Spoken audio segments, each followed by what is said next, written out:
টাকায় সারাদিনের খাবার? বাবারে বাবা! মিছে কথা বলছি নাকি?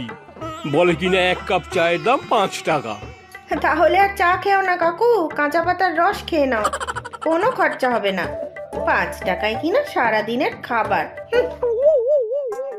তা তো খাচ্ছি রোজ সকালে। পাতার রস, নিম পাতা, গরম জল, এই তো আমার খাওয়া। তাও সব মাগনা, 1 পয়সা খরচা নেই।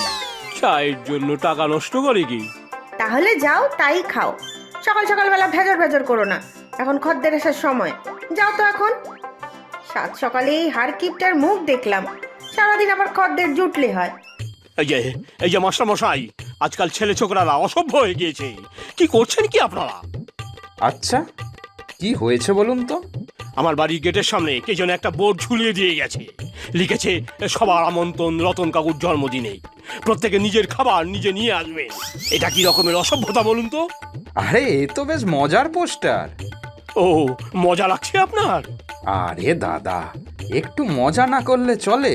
রাগ করছেন কেন? আপনার মিতব্যয়িতা তো সব লোকের মুখে মুখে। আপনি বলছেন আমি কিপ্টে? না না কাকু, আপনি তো সোজা সাপটা, ব্যবহার বান্ধব মিতব্যয়। কিপটে হবেন কোন দুঃখে, তাই না মাস্টার মশাই? আবার বাজে কথা। আমি মোটেও কিপ্টে নই।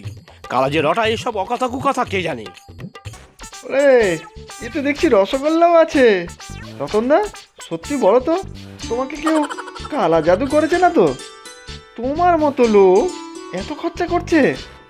হয়তো কোনো বড় লোক মামা কাকার চিঠি এসেছে, বলছেন উদার না হলে সম্পত্তি পাবে না।